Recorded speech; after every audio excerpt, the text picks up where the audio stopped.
पिछली कड़ी में हमने चर्चा की थी कि तैमूर लंग की सेना को दिल्ली से लेकर मेरठ, तुगलकनगर, सहारनपुर एवं हरिद्वार आदि अनेक स्थानों पर हिंदुओं का सशस्त्र विरोध झेलना पड़ा, जिसमें कई लाख हिंदू मारे गए। इनमें सैनिक एवं असैनिक दोनों ही प्रकार के हिंदू सम्मिलित थे। यद्यपि कई लाख की संख्या बड़ी लगती है, किंतु विभिन्न लेखकों द्वारा दिए गए विवरण से यह संख्या सही प्रतीत होती है।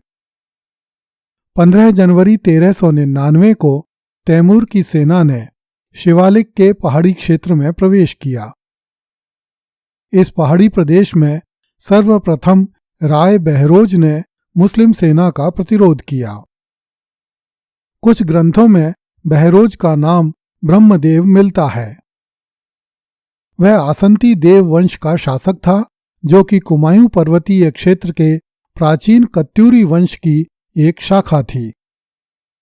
जिस समय तैमूर लंग ने कुमायूं प्रदेश में प्रवेश किया, उस समय वहां आसंती देव राजवंश का शासन था। उत्तरांचल में प्रचलित लोक कथाओं के अनुसार कुमायूं क्षेत्र पर जिया रानी का शासन था, जो कि राजा बहरूज अथवा ब्रह्मदेव की माता थी।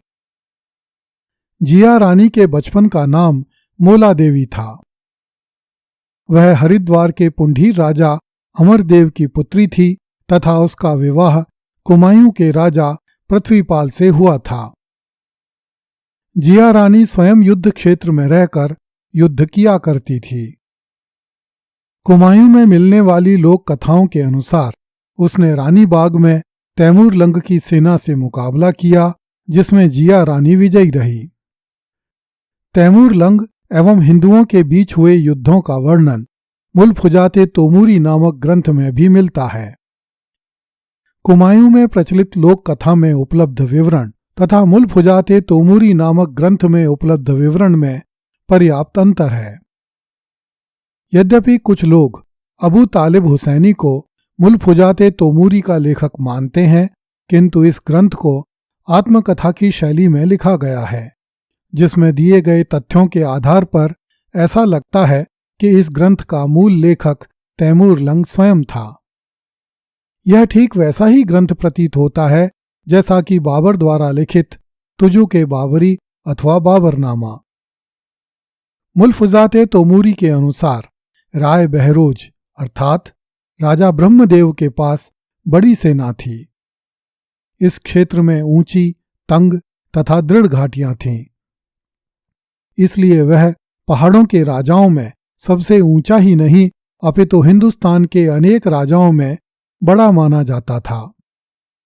तैमूर ने लिखा है कि मेरे आगमन को सुनकर राय बहरोज ने अपनी स्थिति बड़ी सुदृढ़ कर ली थी और उस प्रदेश के सारे दुष्ट राय उसके पास एकत्रित हो गए थे।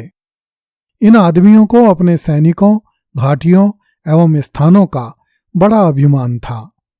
इसलिए राय बहरोज अचल रहा और उसने लड़ने का निर्णय किया। 19 जनवरी 1399 को तैमूर लंग एवं बहरोज की सेनाओं के बीच घनघोर संघर्ष हुआ। मुल्फुजाते तोमूरी में लिखा है कि शैतान जैसे हिंदू लोग घात करने के लिए पीछे छिपे हुए थे। उन्होंने मेरे सैनिकों पर आक्रमण किया, परंतु मेरे सैनिकों ने बाणों की वर्षा करके उनसे बदला लिया और तलवारें निकालकर उन पर टूट पड़े और रास्ता चीरते हुए घाटी में पहुंच गए। वहां पर हिंदुओं से डटकर लड़ाई हुई। वीरतापूर्वक लड़ते हुए मेरे सैनिकों ने तलवारों, चाकुओं और खंजरों से शत्रुओं का वध किया। इतने लोग मारे गए कि रक्त की धाराएं बहने लगीं। मुस्लिम सैनिकों ने हिंदू स्त्रियों एवं बच्चों को बंदी बनाने के अतिरिक्त लूट का काफी माल एकत्रित किया। 24 जनवरी 1399 को तैमूर लंग शिवालिक एवं कोका पर्वत के मध्य में पहुंचा। यहां पर राय रतन सेन के नेतृत्व में हिंदुओं ने तैमूर लंग की सेना का मार्ग रोका। मुल्फुजाते तोमूरी में दिए गए विवरण से पता चलता है कि यह घाटी बहरोज की घाटी की अपेक्षा अधिक ऊंची और संकरी थी और राव रतन सेन की सेना भी बहरोज की सेना से अधिक बड़ी थी। तैमूर ने अपनी सेना को रतन सेन की सेना पर आक्रमण करने का निर्देश दिया। यज़दी के अनुसार गाजियों द्वारा लगाए गए तकबीर के नारों अर्थात युद्ध घोष के पर्वत में गूंजने से पहले ही वे काफिर भाग खड़े हुए, जबकि मुल्फजाते तोमूरी में लिखा है कि हिंदू सैनिक तैमूरी सैनिकों के आक्रमण के पश्चात ही युद्ध क्षेत्र से भागे। इस युद्ध में हजारों हिंदू सैनिक मारे गए, हजारों पकड़े गए तथा लूट का माल बड़ी मात्रा में तैमूर के सैनिकों के हाथ लगा। 25 जनवरी 1399 को तैमूर लंग नगरकोट के मार्ग पर चला। यहां भी हिंदुओं ने तैमूर की सेना का सामना किया, किंतु यहां भी तैमूर विजयी रहा। किसी भी मुस्लिम स्रोत में तैमूर की सेना द्वारा नगरकोट के किले पर विजय प्राप्त करने का उल्लेख नहीं मिलता। इससे प्रतीत होता है कि नगरकोट क्षेत्र के हिंदुओं ने तैमूर लंग का सामना नगरकोट की पहाड़ियों में किसी अन्य स्थान पर किया होगा। मार्ग में तैमूर लंग को स्थान स्थान पर हिंदू प्रतिरोध का सामना करना पड़ा। जफरनामा तथा मुल्फजाते तोमूरी के अनुसार 1 महीने के भीतर अर्थात 25 जनवरी 1399 से 23 फरवरी 1399 तक तुर्की सेनाएं शिवालिक पर्वत तथा कोका पर्वत के मध्य में रहीं। तदुपरांत तैमूर की सेनाएं जम्मू पहुंची। इस बीच काफिरों, मुशिकों और अग्नि पूजकों से 20 युद्ध हुए। इस अवधि में हिंदुओं के 7 बड़े किलों पर अधिकार किया गया। मुल्फजाते तोमूरी में लिखा है कि इस क्षेत्र के अन्य हिंदू शासकों में देवराज नामक एक शासक भी था, जिसने तैमूर की सेना से संघर्ष किया था। 23 फरवरी 1399 को तैमूर की सेना जम्मू के निकट पहुंची। इस क्षेत्र के हिंदुओं ने अपने परिवार के सदस्यों को अग्निदेव को सौंप दिया तथा स्वयं तैमूर से लड़ने के लिए आए। अंततः 27 फरवरी 1399 को तैमूर की सेना जम्मू में घुस गई। मुल्फजाते तोमूरी के अनुसार उन दुष्टों अर्थात जम्मू के हिंदुओं ने अपने स्त्रियों तथा बालकों को पर्वतों पर भेज दिया। उनका राय काफिर तथा जाहिल हिंदुओं का समूह लेकर मरने मारने के लिए उद्यत था। वह एक पर्वत के दृढ़ स्थान पर खड़ा हो गया। अंततः 28 फरवरी 1399 को चिनाब नदी के तट पर दोनों पक्षों में तुमुल संघर्ष हुआ। इस युद्ध में राय आहत हुआ तथा बंदी बना लिया गया। तैमूर लंग ने जम्मू के हिंदू राजा से बलपूर्वक इस्लाम स्वीकार करवाया।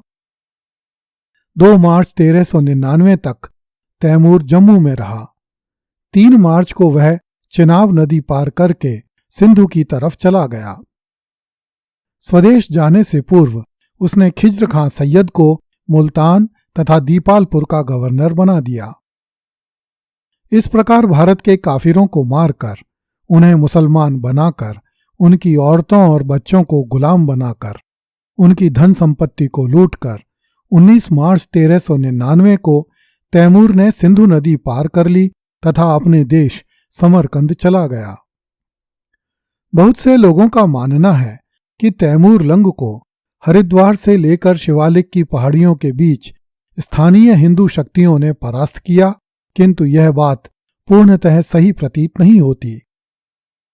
यह सही है कि स्थान स्थान पर तैमूर की सेना को हिंदुओं के प्रतिरोध का सामना करना पड़ा, किंतु तैमूर को पराजित करने में हिंदुओं को कोई बड़ी सफलता मिली हो, इसका कोई प्रामाणिक उल्लेख नहीं मिलता है।